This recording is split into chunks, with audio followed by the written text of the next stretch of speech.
there are a ton of fireflies right now. They're just circling on the tops of the grass. It is so quiet out here. It's starting to get dark. This experiment was a complete bust. Raptors normally hunt during the day, so maybe I'll get lucky after sunrise. Oh, God, it stinks over here. That is animal carcasses.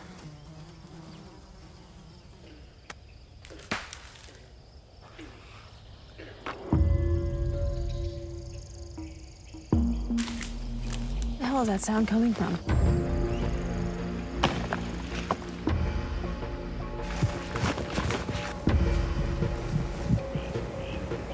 Are you hearing that? I can't tell where it's coming from. I can't either. What did you see? I don't know. I saw some movement over here. I don't know if it's any kind of animal. I see something. What is that? Do you see that?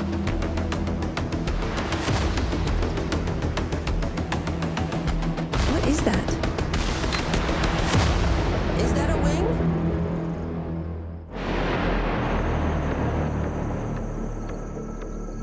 What do you think it's doing? Let me listen. Hang on, hang on. I want to go closer to it.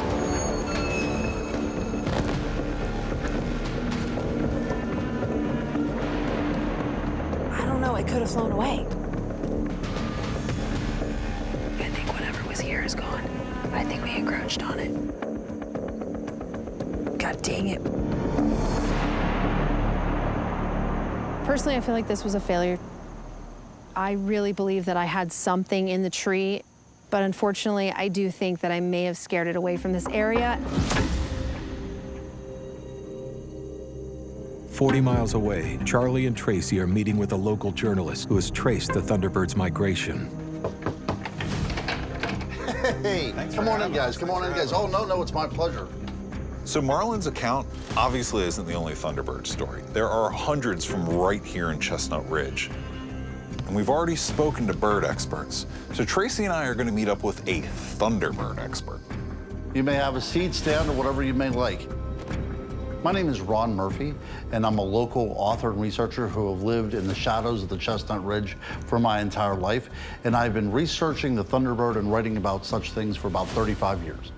You know, this used to be marginalized into the field of cryptozoology, but in actuality, there's been a lot of people writing about these Thunderbird legends for quite some time. I think the Thunderbird is actually an uncatalogued avian species, and I get people reporting sightings at least once a month. So Ron, it appears the bird is highly migratory. You've studied the stories. How do you think we can track it?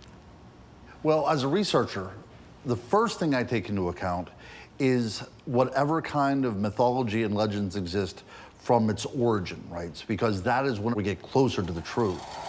The Thunderbird has been recorded by over 20 different Native American tribes. Cave paintings uncovered in Wisconsin reveal a history of the large, intimidating bird dating back almost 2,000 years.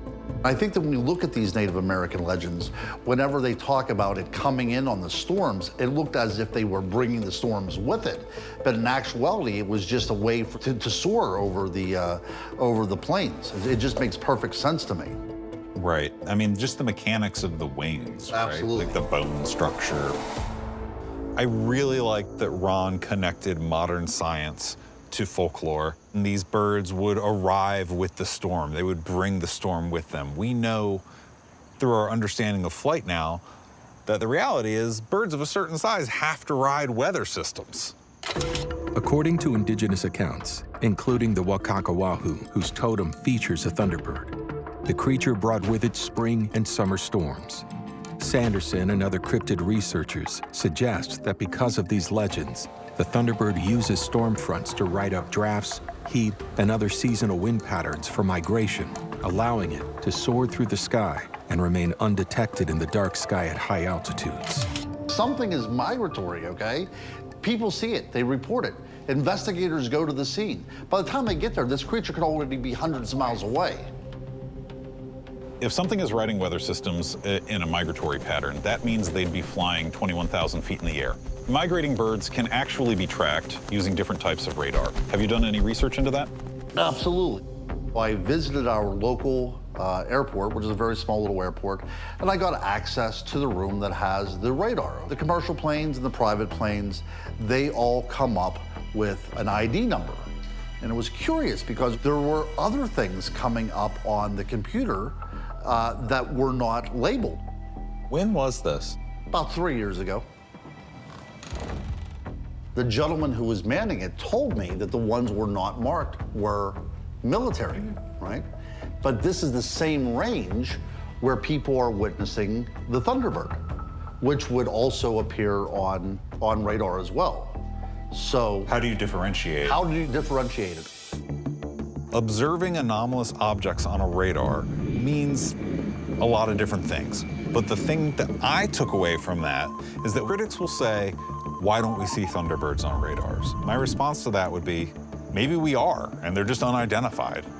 According to Ron, a Thunderbird would be large enough to be spotted on radar. I want to give Britney a call and get this information to her. Stat.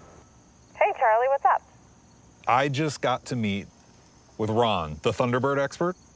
He shared some details that I just hadn't even considered before. So one of the questions that comes up all the time is, why aren't these things showing up on radar? Ron thinks they are. Really? Yeah, so he got in with the local airport, and the only thing that the air traffic controllers really care about when they're looking at these radars are the commercial airlines. There are things on there that aren't tracked, like government planes, other anomalous flying objects. And within the last couple of years, flight traffic control now tracks a way broader spectrum of height and size of objects. And there's all kinds of stuff showing up that wasn't showing up before. For most of history, U.S. radar filters have been set to track high-speed objects over a certain size. In 2023, these filters were adjusted, resulting in detection of more anomalous objects at slower speeds, lower altitudes, and smaller sizes. So the air traffic controllers are required to keep records for 6 months. Okay. So here, check this out. See where the planes are represented here by little icons and they have like an ID number on there? Yeah, I see them. And then there's some anomalous objects in here that don't have IDs. That could be our animal. Over here is Chestnut Ridge. So focusing in on that area, you can see that over the course of the 6 months of records, there's a notable increase, a peak, and then a decrease in unidentified things in the sky there. So if, let's just say, that could be the bird of interest. That would match up with what our eyewitness is saying, because basically there's only certain times of the year that he is seeing these large unknown birds. So the radar gives us a specific point on Chestnut Ridge. It could be the Thunderbird's nesting spot. But it also shows us a dwindling migration pattern. We need to get there. Could you send me that pinpoint of interest? I'd like to be able to send it to Troy and Justin, meet up with them, and get up to the ridge. We may only have a small window, and we really need to get up there before that window closes. Absolutely.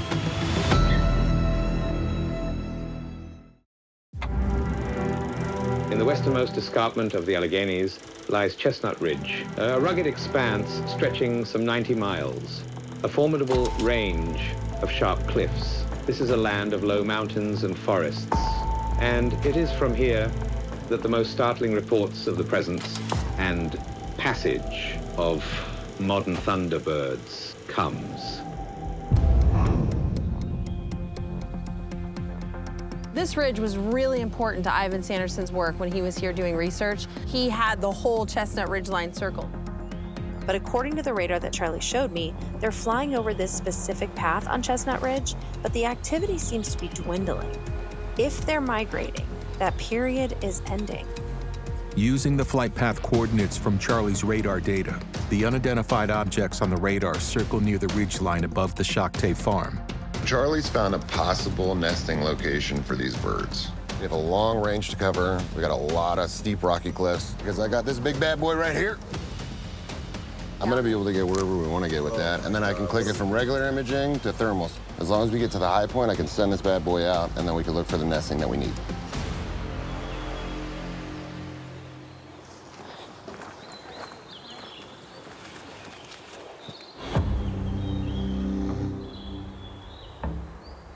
Troy, you got that knife? Well, just in case there's a rattlesnake or something. Now, birds of prey do demonstrate nest aggression. Are you a spirit? To explain what nest aggression is if you're sitting in your own house and you have your children, someone decides to kick into your territory, what would you do? Out in the middle of the woods. You can look behind me. It is dense forest from here to Timbuktu. We can keep looking up too. I mean, obviously the birds are gonna take a good spot to nest, so some of the bigger ones will be on the cliff sides, but we could have some other birds of prey nesting up in the trees. The location in which we're standing in right now is a perfect location for any cryptid. They like to remain out of sight and completely hidden. They look for forest ranges, high cliff altitudes, a lot like this, especially when we're talking about the cryptid, the thunderbird. The thunderbird could have been migrating to this area for years and stayed completely Out of sight.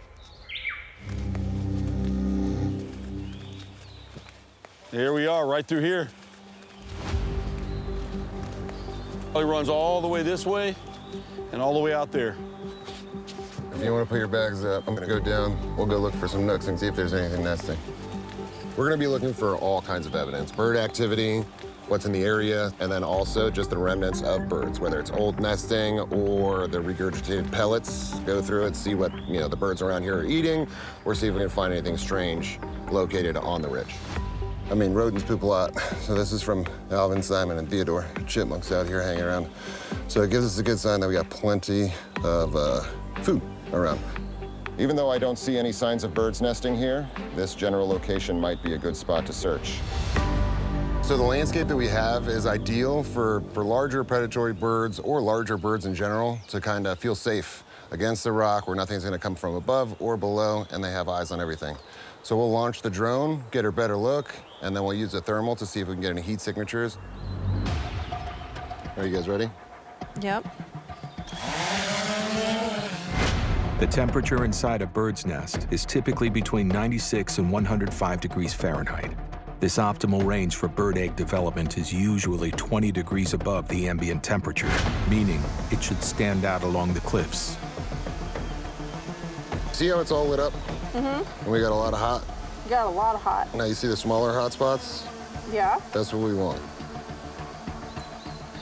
Aim the camera back towards the cliff for me. What's that right there?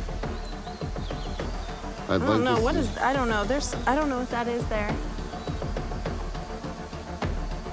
That looks huge. Well, that means there's probably nesting, huh? I would assume. Well, let's go look.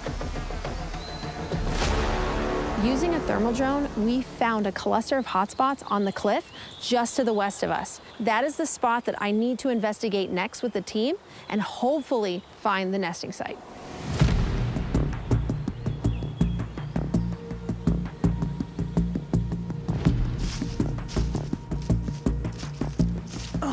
Oh my gosh. Let me see if I can... Hey, be careful. Oh, it goes down pretty far. Careful, Jay.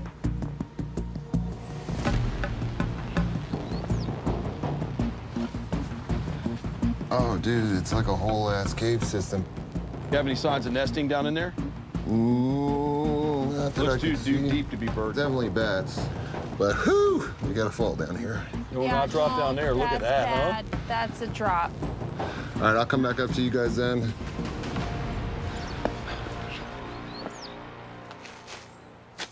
Look at this. It's a pellet. Carnivorous birds eat their prey whole, but their digestive systems are not capable of breaking down the bones and tougher pieces of their kill, so they must regurgitate the remains into a solid form, known as a pellet. All right. Yeah. So we'll dissect this. All right, so it ate a snake. That's an eye socket right there. See the little raised brow. And this would be the rest of the skull right here. So the eyes on this side. That's really cool. And I can't say for sure because it's just a pellet, but if I had to bet my bottom dollar, I would 100% go for a vulture. This is a small pellet. Doesn't match the bird we're exactly looking for, but we could probably look along the side and might be able to find some more. Now, they only do it once or twice a day, and that might have been his one.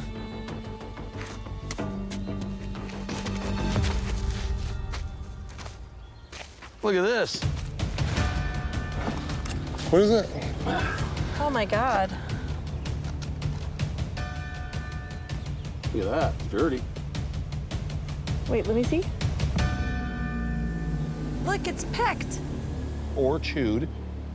That's not teeth marks, so like you have the chewing.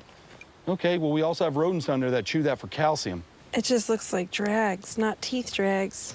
This bird is eating large prey. Nope. I got a nest. Please be careful. This makes me very nervous. So what do you got, Jay? That's a big nest.